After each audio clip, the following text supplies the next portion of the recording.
What is up, everybody? This is your boy AJ Tripp, and we are finishing the week off with the great, the one, and the only top 10/15 Chicago Bears of all time. Right?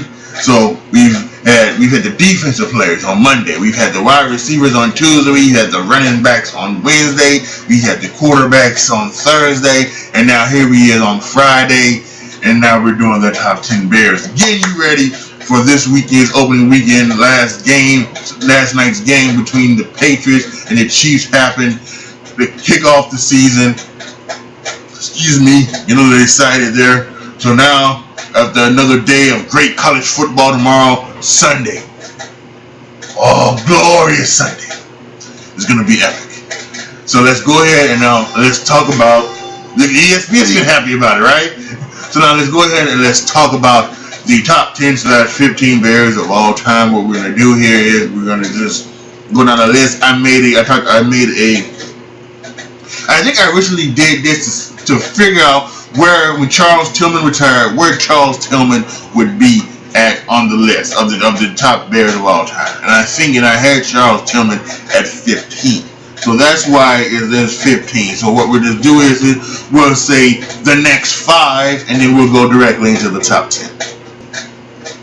And like I mentioned, 15, Charles Tillman.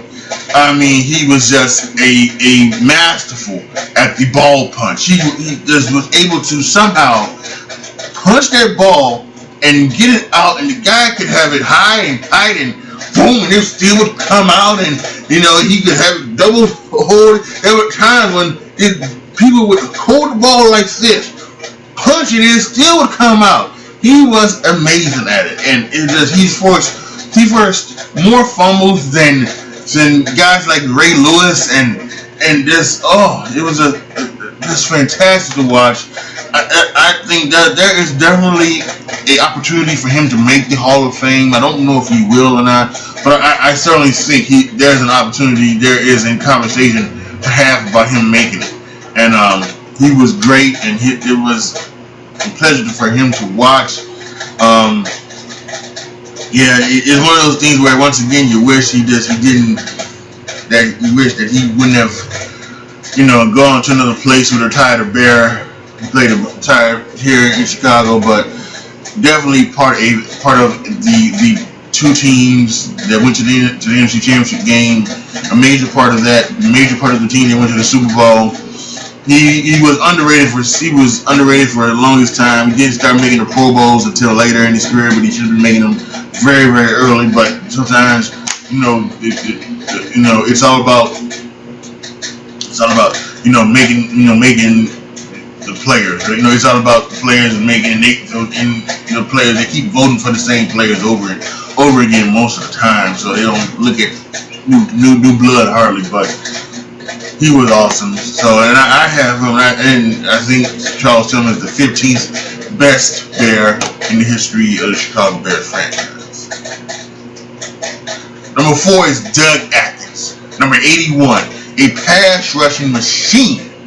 He was one of the biggest and baddest guys to ever play defense for the Bears. He would run the passer, he would run the quarterback down and just completely murderize him. And this is back in the day when you could do that, when you could hit the quarterback after the thing, and bam, and he would fall back and everything, and hit him in the head and all that good stuff. And Doug Atkins was an amazing player. And I think where as we'll get to this, there are guys on this list that will be or are in the Hall of Fame, and I think that's how it. And I really do think that's how it should be when it comes to anything. It doesn't have to be Chicago Bears. It can just be any players of any team. I think you look at it. If someone isn't in the top 10 or top 15, thing like that.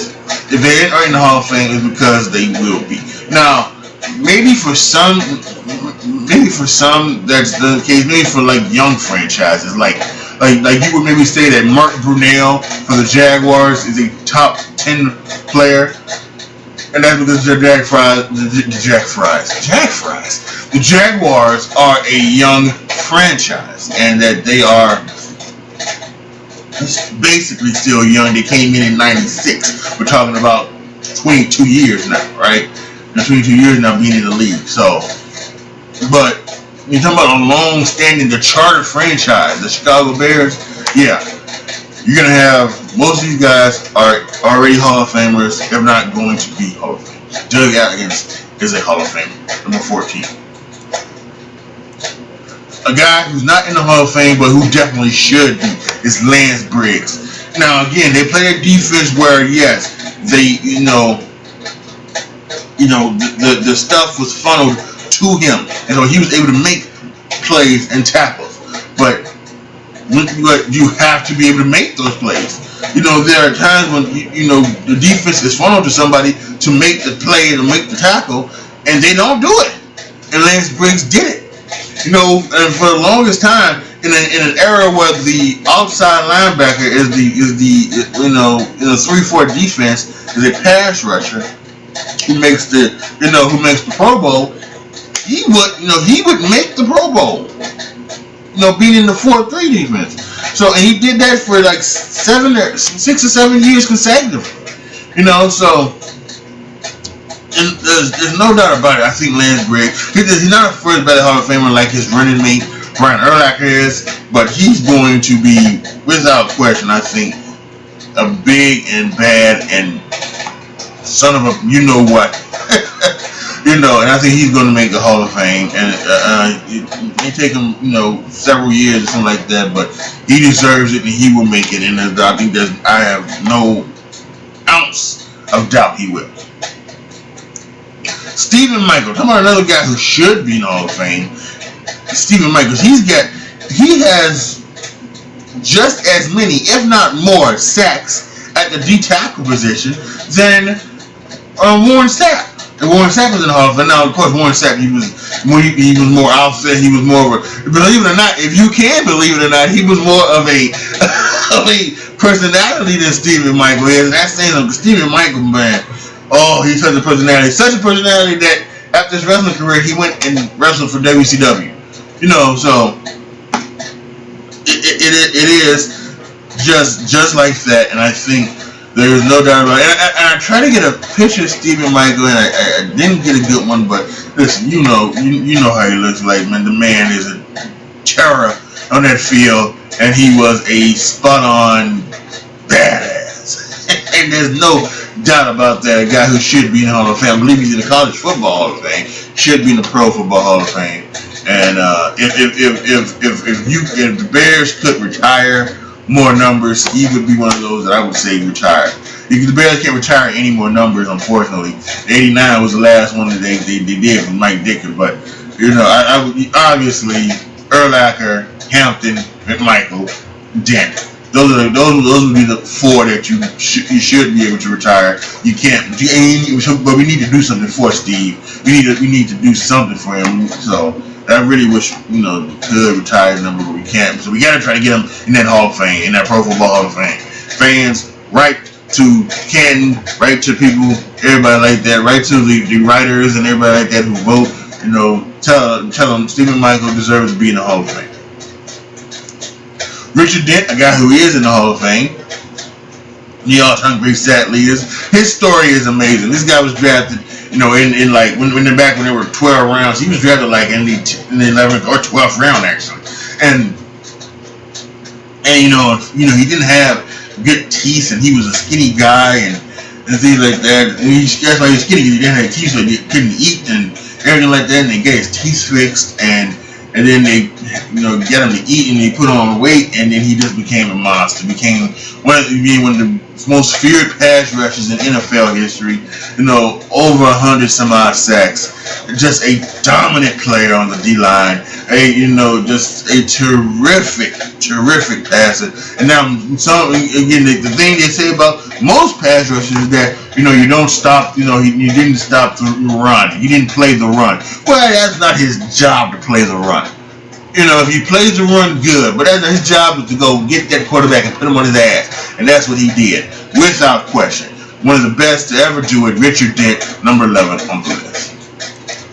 Number 10, Mike Ditka, the greatest tight end of all time, in my opinion. In my opinion, counts for a lot. and he was just one of the best of all time. And I've heard of it right there. Some people were better, but he was the original pass catching tight end. You know, they came out and it's very funny. His football life is amazing. He was supposed to be a dentist, and then he goes and plays football, plays linebacker, and then they move him to tight end, and then he's out there and good blocker, better pass receiver, first tight end to catch over 1,000 yards in a season. Revolutionized the position, and that's why he's in the Hall of Fame as a tight end. He was a pretty okay coach here in Chicago. I'm gonna say he's a good coach here in Chicago. He's an okay coach overall because he went to New Orleans and we're kind of cuckoo crazy, but that's okay. It was New Orleans. So yeah, Mike Ditka, without question, is a top 10 Chicago Bear of all time. Red Grange, way before my time, but you got to give this guy his credit, right?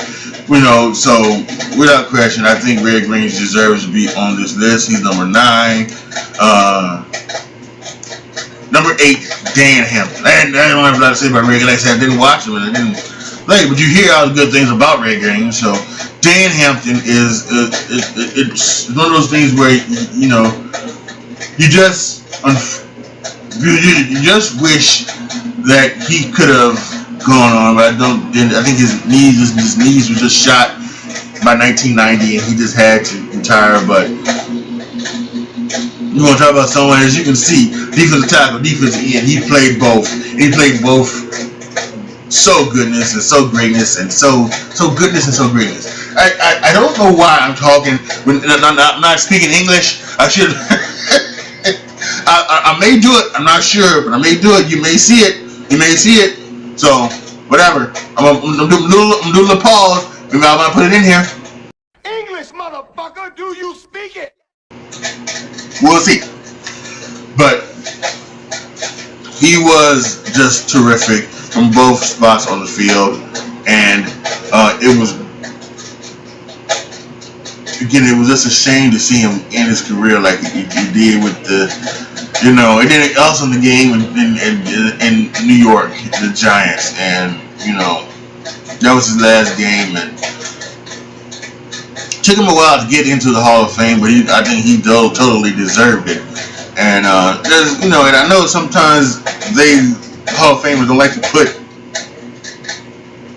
the Hall of Fame committee doesn't like to put a whole bunch of players from one team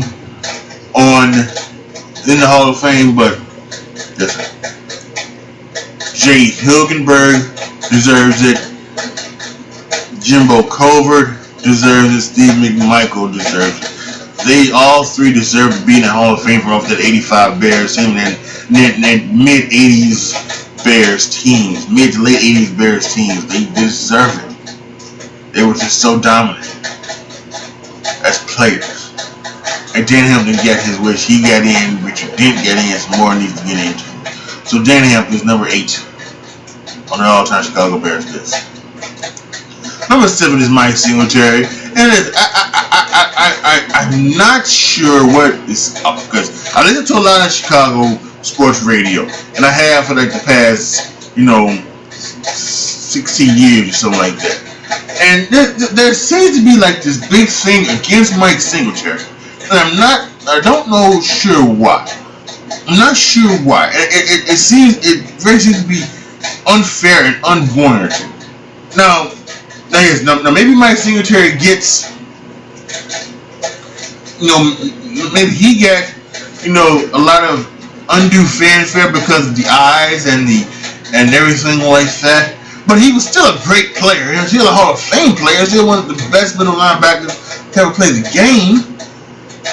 So I mean, why dog this guy? I don't understand it. He was truly epic. He was a great, awesome player.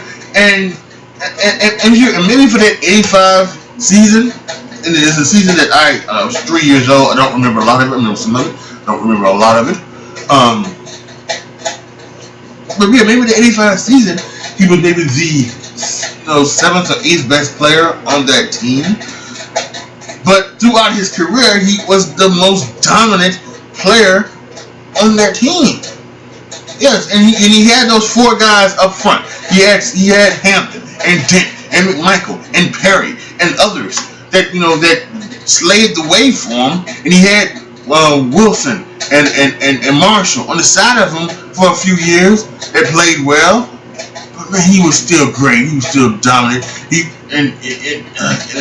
I hate the fact that people in this town for some reason just don't give him they want to put him down. No. That guy is an awesome. He is. If I were to do top 10 linebackers, he's on that list without question. He is without question. There's no ifs, ands, or buts about that. He's number 7 on this list of the greatest Bears of all time. He's like Singletary. Number 6 is Gale Sayers, the Kansas Comet, and he was awesome. He had 6 touchdowns in one game. He had 4 rushing, 1 receiving, and kicked him in a kickoff return for a touchdown. Excuse me. He unfortunately had the torn ACL during the time when it wasn't, when medicine wasn't medicine. If he was playing now and he would have had a torn ACL, he would be, it would just be so much better. Now when he came back from the torn ACL, he still ran for 1,000 yards, but he was a different, more type of running back. Before the ACL injury, he was like the scat back, but he was Barry Sanders before Barry Sanders was Barry Sanders. He would make moves and make cuts and things like that. Then he was more of a straight ahead runner. He didn't make a lot of cuts, but he was elusive and still could move and get down the sideline, and he still had a little bit of speed. That was his big. He had a lot of speed. But if he would have got injured during the time when the ACL injury was more common, a more common injury, and medicine was better, he would be great. Listen, Mike Ditka, who played with him, says that he thinks Gale Sayers is an all-time great player, and that's coming from Mike Ditka. And so, without question, I think he is one of the best Bears of all time. He doesn't give Vulture a lot of credit, and he doesn't give a lot of people a lot of credit, but let's give him ears. He's number 6 on the all-time Chicago Bears list, and that's Gale Sayers. Number 5 is Sid Luckman, and he's the only quarterback on this list. Jim McMahon, who took the Bears to a Super Bowl, doesn't deserve to be in the top 10. I apologize to Jim McMahon. And Eric Kramer, who holds the record for the most yards passed in the season and touchdowns in the season. Doesn't learn his list. Eric, please get better, get well. You had some issues in the past, but I hope you're doing well. And then of course, fuck Jay Cutler. Yeah, he may be the all-time leader in a lot of things with the Bears, but the guy, Jay Cutler. So, yeah, the quarterback who deserves to be on this list is Sid Luckman. The passing records and things like that. Once again, way before my time. It is a shame that statistically, our 2 best quarterbacks are Sid Luckman and Jay Cutler. Now, Sid Luckman was a great quarterback, but we should have found someone else. And Jay Cutler, I mean, please. Number 5 on this list is Sid Luckman. Bronco Nagurski. Again, I think we're talking about, I believe he was one who was part of the legendary 4 horsemen of the NFL. So, I mean, listen, it is what it is. Again, way before my time, but you have to give him credit for where credit is due and everything. And he was just greatness personified. So Bronco Nagurski, number 4 on the list of Chicago Bears all time.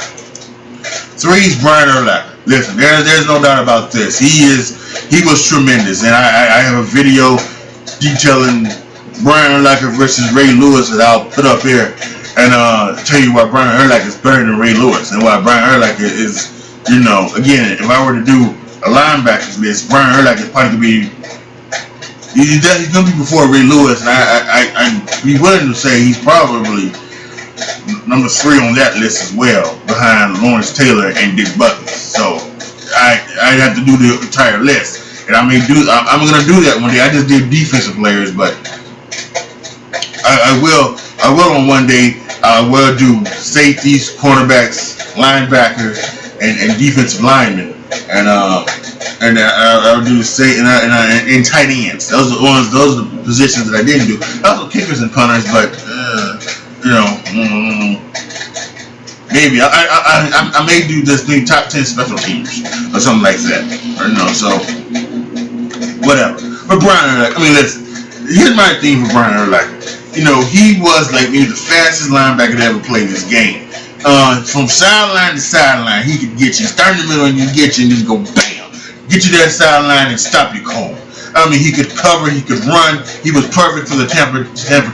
He would have been perfect in any defense. They started him out right outside linebacker, and they moved him to the middle. He became a Pro Bowler his rookie year. Former Defensive Player of the Year. Outstanding. Maybe he had some off-the-field issues with the media and the fans, but he don't take that into account. Brian Urlacher was a beast. He was, without question, the most dominant linebacker in his generation. There's no question about that. That's a point-blank period in a discussion type of situation there. He is truly awesome, and there is nothing done about it. And when it comes to being an all-time Chicago Bear, he is, without question, number 3. Number 2, there's a guy who would be before him on the top 10 linebackers list, and that's Dick Butkus. Dick Butkus, come on now. There's just everything you can say about it. Just put Dick Butkus here on YouTube in the search bar, and then watch the videos of him bone crushing people, and the video of him with the hand shaking, the bloody hand shaking, and him clotheslining people, and he was just, without question, a most dominant defensive player in the history of the game, and there's no doubt about it. And he also played some center too, which is kind of crazy. How do you play center? Back in the day, there was the time when you played center and you played both ways. By the way, this is just a little bit off topic. I think there's a great, when you talk about greatest players in sports, right? I think in baseball, in basketball, and in hockey, you can do that. I don't think you can do that in football because, yes, there is an offense, there is a defense, and then there is a special team. And different players play on those teams. Now, I've always said that because of that, I think the greatest player would have to do all 3, and that would be like Deion Sanders. And as much as I love Deion Sanders, I'm not willing to say that Deion Sanders is the greatest NFL player of all time. So that's why I say you would have to say greatest offensive player, greatest defensive player, greatest special team player. But there were times when guys like Dick Butkus, and there were other guys too, like the guy in Philly who's cranky old son of a bitch. They played both ways. But Dick Butkus, listen, there's no doubt about it. Dick Butkus, yeah, number 2 on the list of the greatest Chicago Bears of all time. And then, of course, number 1.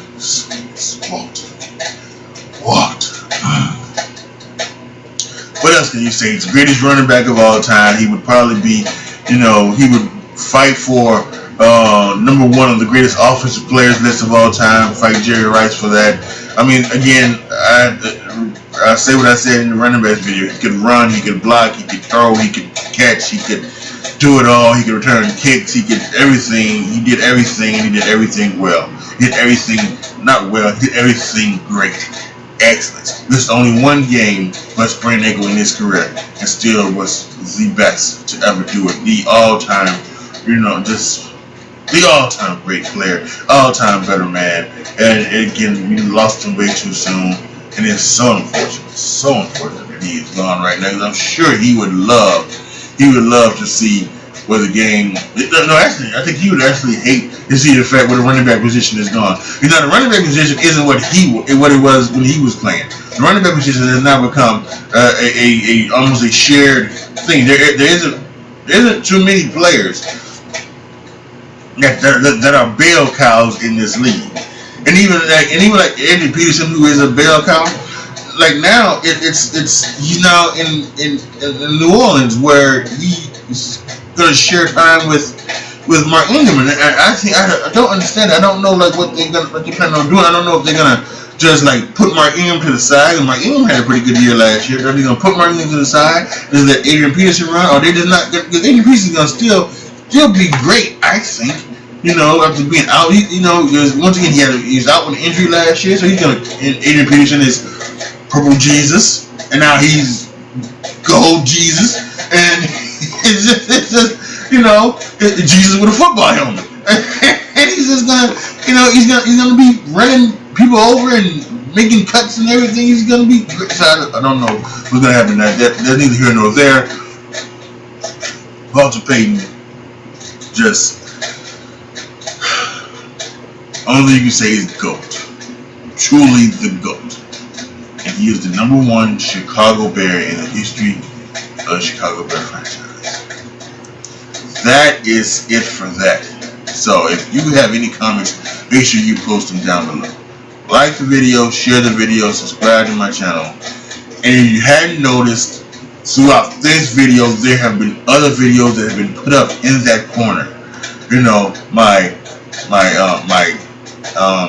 top 10 defensive players, my top 10 receivers, running backs, quarterbacks, and the Brian Urlacher Ray Lewis video. So if you hadn't been watching that because you've been looking at the players, something like that, make sure you go back to the video, find them if you want to watch those videos and things like that. They are also all over my page, so you can do all of those things. And if you want to rank your own list of anything, receivers, running backs, quarterbacks, or even Chicago Bears, my list, my profile is down in the description box. You can click on that, re-rank, make your own list, and then publish it for the world to see. Bring it back here, post it down in the comment section, do your own YouTube video, reference mine, of course, and just, and let's have a good final conversation. Let's celebrate this new football season, right? This is what we want to do. So this is what I'm doing, is celebrating the new football season. So yes, all right, y'all, that is it for me right now. This is your boy AJ Tripp signing off. As always, be good to each other, y'all. Be careful out there. Enjoy the new season, and I am out.